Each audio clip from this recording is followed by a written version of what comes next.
افغان مجاہدین کا لشکر بھارت روانہ، بھارت براہ راست افغان جنگ میں کود پڑا۔ بھارت وہی غلطی کر بیٹھا جو امریکہ نے کی۔ پہلی بار بھارت کی کابل میں مجاہدین کے خلاف کارروائی، تباہ کن لڑائی چھڑ گئی۔ چین بھی مجاہدین کی مدد کو آ گیا۔ بھارت میں لاکھوں لوگ مودی کے خلاف احتجاج کرنے سڑکوں پر نکل آئے۔ خدا را ہمیں اس جنگ میں نہ جھونکو۔ مجاہدین کا بھارت کے خلاف جہاد کا اعلان۔ ویڈیو کے آخر میں بتائیں گے کہ کیسے دنیا کی سپر پاور کا قبرستان بننے والے افغانستان میں بھارت کی تباہی ہوگی۔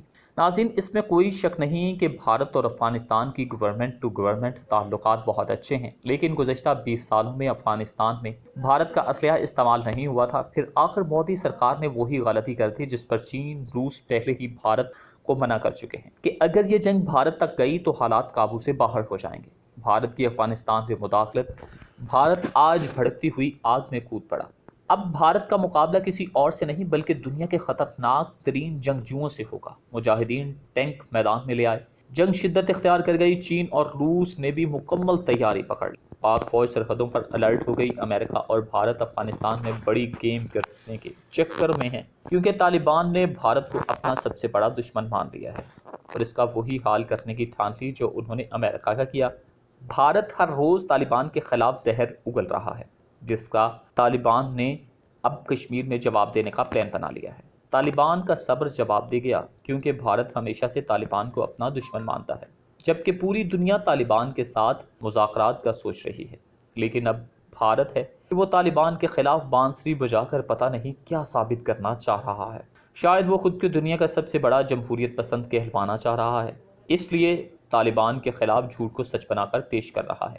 لیکن اب بھارت کے دن پورے ہو چکے ہیں۔ بھارت جس وجہ سے طالبان کے خلاف بکواس کر رہا تھا وہ بھی پوری ہونے والی ہے۔ بھارت کو ڈر تھا کہ اگر طالبان افغانستان میں حکومت میں آ جاتے ہیں تو اس کا اثر کشمیر کی تحریک پر ہوگا۔ کہتے ہیں نا کہ چور کی داڑھی میں تنکا، وہی ہوا اس بار بھی۔ طالبان طاقت میں آتے ہی کشمیر کو آزاد کرانے کے پر تولنے لگے، کیونکہ وزیر خارجہ مولوی امیر خان متقی نے پریس کانفرنس میں کہا کہ طالبان کشمیر کے ساتھ کھڑے ہیں اور دنیا بھر میں جہاں بھی ظلم و ستم ہے ہم مظلوموں کے ساتھ کھڑے ہوں گے۔ ہم چاہتے ہیں کہ مذاکرات کے ذریعے مسائل کا حل تلاش کیا جائے۔ ناظرین، اس بیان کو لے کر اور طالبان کی بڑھتی ہوئی کارروائیوں کو دیکھتے ہوئے بھارت اب خوفزدہ ہے اور خود بیان دے رہا ہے کہ کشمیر میں 2 سال میں پہلی بار غیر ملکی عسکریت پسندوں کی تعداد میں اضافہ ہے۔ افغانستان میں طالبان کے قبضے کے بعد ممکنہ حملوں کا خدشہ بڑھ گیا۔ بھارت کے زیر انتظام کشمیر میں غیر ملکی عسکریت پسندوں کی تعداد میں پہلی بار اضافہ ہو رہا ہے، جب وزیر اعظم مودی کی حکومت نے 2019 میں خطے کی محدود خود مختاری کو ختم کر دیا۔ نئی دلی کو اگست میں افغانستان میں طالبان کے قبضے کے بعد بدلتے ہوئے جغرافیائی سیاسی ماحول میں ایڈجسٹ ہونے پر مجبور کیا۔ ناظرین، کشمیر میں داخل ہونے والے بہت سے غیر ملکی جنگجو جیش محمد اور لشکر طیبہ یعنی کہ LET سے وابستہ ہیں، جو پاکستان میں مقیم گروہ ہیں جو افغانستان میں حقانی نیٹ ورک ایک طالبان دھڑے کے ساتھ مل کر لڑ رہے ہیں۔ سری نگر میں ایک بھارتی پولیس اہلکار نے نکی ایشیا کو بتایا کہ وہ پاکستان سے شمالی کشمیر میں داخل ہو رہے ہیں۔ نکی نیوز ایجنسی کی طرف سے دیکھے گئے بھارتی پولیس کے تازہ اعداد و شمار کے مطابق 50 غیر ملکی عسکریت پسند زیادہ تر پاکستان کے صوبہ پنجاب اور افغانستان سے متصل قبائلی علاقوں سے جولائی کے بعد در اندازی کر چکے ہیں اور شمالی کشمیر میں سرگرم ہیں، جو کہ جموں و کشمیر کے ہندوستان کے مرکزی علاقے کا حصہ ہے۔ ناظرین، بھارت کی وزارت داخلہ کے اعداد و شمار کے مطابق 2018 میں کشمیر میں ٹریک کیے جانے والے فعال غیر ملکی عسکریت پسندوں کی تعداد 143، 2019 میں 138 اور پچھلے سال صرف 23 رہ گئی۔ غیر ملکی جنگجوؤں کی کمی نے اگست 2019 میں خطے کی نیم خود مختار حیثیت کے خاتمے کے لیے بھارت میں سخت سیکیورٹی کو ظاہر کیا، لیکن لگتا ہے کہ یہ رجحان افغانستان میں طالبان کے قبضے کے ساتھ الٹ رہا ہے۔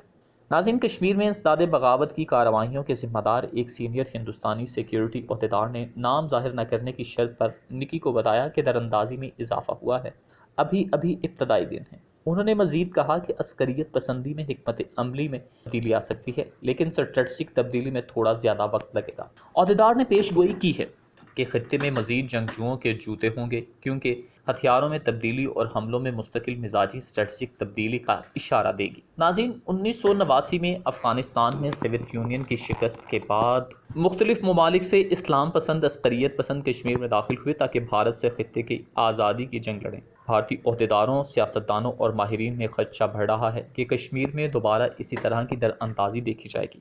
وزیر داخلہ امت شاہ نے حال ہی میں فوج اور پولیس افسران کے ساتھ پاکستان کے ساتھ سرحد پر سیکیورٹی سخت کرنے کی ضرورت پر تبادلہ خیال کیا۔ امریکہ میں قائم ولسن سینٹر میں ایشیا پروگرام کے ڈپٹی ڈائریکٹر مائیکل کوگل مین نے کہا کہ اگرچہ ان کا خیال ہے کہ حالیہ برسوں میں افغانستان کے اندر کئی کارروائیوں میں لشکر طیبہ اور جیش محمد نے طالبان کے ساتھ تعاون نہیں کیا، تاہم وہ ملک میں موجود ہیں۔ ناظرین، بھارت کی حکمران بھارتیہ جنتا پارٹی کے ایک سینئر رکن رام مادھو، جو گزشتہ سال تک پارٹی کے کشمیر امور کے ذمہ دار بھی تھے، بھارت میں پہلے ایسے تھے جنہوں نے کشمیر میں طالبان کے پھیلنے کا انتباہ دیا تھا۔ ایک حالیہ ٹویٹ میں انہوں نے دعویٰ کیا کہ طالبان نے 30,000 سے زیادہ کرائے کے فوجیوں کو تربیت دی اور گروپ کی قیادت بھی کی ہے۔ دوستو، بھارت میں 17 کروڑ مسلمانوں کو ملک بدر کرنے کا گھناؤنا پلان کر لیا گیا ہے، جس کے تحت مسلمانوں کو آئندہ 4 روز میں ملک سے نکلنے اور بھارتی شہریت چھوڑنے کا حکم دے دیا جائے گا۔ دوستو، بھارت میں مسلمانوں پر قہر ٹوٹ پڑا ہے اور تاریخ کی بدترین لہر نے کروڑوں مسلمانوں کی زندگیاں خطرے میں ڈال دی۔ ایک طرف سکھوں کی مودی حکومت کے خلاف ملگیر احتجاج، چین کی لداخ پر چڑھائی اور دوسری جانب مسلم قتل عام۔ دوستو، نریندر مودی کی جماعت کے ایک بڑے انتہا پسند رہنما نے 2 اکتوبر کی تاریخ دیتے ہوئے مسلم اور بقیہ اقلیتوں کو بھی الٹیمیٹم دے دیا ہے۔ دوستو، بھارت میں مسلم قتل عام کے بعد ایک اور گھناؤنا اعلان کر دیا، جس نے ان تمام مسلمانوں کی زندگی بھر کی محنت پر پانی پھیر دیا، جو انہوں نے خود کو بھارتی تسلیم کرانے میں ضائع کر دی۔ انتہا پسند ہندو رہنما سنت پرم ہنس نے بھارت کو ہندو ریاست قرار دینے کا مطالبہ کرتے ہوئے 2 اکتوبر کی ڈیڈ لائن دے دی ہے۔ مودی کا بھارت انتہا پسند ہندتوا پالیسی پر گامزن ہے۔ اب انتہا پسند ہندو رہنما سنت پرم ہنس اچاریہ نے بھارت کو ہندو ریاست قرار دینے کی ڈیڈ لائن دے دی ہے اور اپنی حکومت کو دھمکی دی ہے کہ بھارت کو ہندو ریاست کے اعلان نہ کرنے کی صورت میں 2 اکتوبر کو جلد سمادھی ہوگی۔ دوستو، انتہا پسند رہنما نے مطالبہ کیا کہ 2 اکتوبر تک بھارت کو ہندو ریاست قرار دینے کا اعلان کرتے ہوئے مسلمانوں اور عیسائیوں کو بھارتی شہریت بھی چھین لی جائے گی۔ دوسری طرف پاکستان اور روس نے 2 طرفہ عسکری تعلقات مضبوط کرنے پر اتفاق کیا۔ رپورٹ کے مطابق یہ اتفاق پاکستان میں منعقد ہونے والے روس پاکستان مشترکہ ملٹری مشاورتی کمیٹی کے اجلاس میں کیا گیا۔ لیٹر ہیڈ پر فارسی میں پرنٹ لیٹر میں محب اللہ کو سفیر بنایا گیا، جس پر امارات اسلامی افغانستان کی وزارت خارجہ کے سربراہ امیر متقی کے دستخط بھی موجود ہیں۔ اب پاکستان کے بعد قطر، چین، روس میں سفیر تعینات کیے جائیں گے۔ اگلے مرحلے میں یہ 4 ممالک نئی حکومت کو تسلیم کریں گے، جس کے بعد دیگر اسلامی ممالک جن میں سعودی عرب، متحدہ عرب امارات اور ترکی شامل ہیں، اس نئی حکومت کو تسلیم کریں گے۔ امریکہ، برطانیہ اور جرمنی بھی نئی حکومت کے ساتھ کام کرنے کو تیار ہیں۔ اسرائیل بھارت نئی حکومت کے خلاف ابھی تک پوری طاقت سے مخالفت کر رہے ہیں۔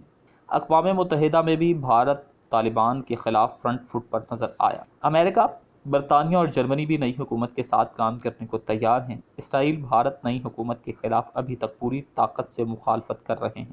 اقوام متحدہ میں بھی بھارت طالبان کے خلاف فرنٹ فٹ پر نظر آیا۔ لیٹر ہیڈ پر فارسی میں پرنٹ لیٹر میں محب اللہ کو سفیر بنایا گیا، جس پر امارات اسلامی افغانستان کی وزارت خارجہ کے سربراہ امیر متقی کے دستخط بھی موجود ہیں۔ اب پاکستان کے بعد قطر، چین، روس میں سفیر تعینات کیے جائیں گے۔ اگلے مرحلے میں یہ 4 ممالک نئی حکومت کو تسلیم کریں گے، جس کے بعد دیگر اسلامی ممالک جن میں سعودی عرب، متحدہ عرب امارات اور ترکی شامل ہیں، اس نئی حکومت کو تسلیم کریں گے۔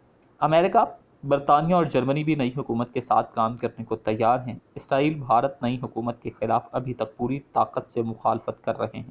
اقوام متحدہ میں بھی بھارت طالبان کے خلاف فرنٹ فٹ پر نظر آیا۔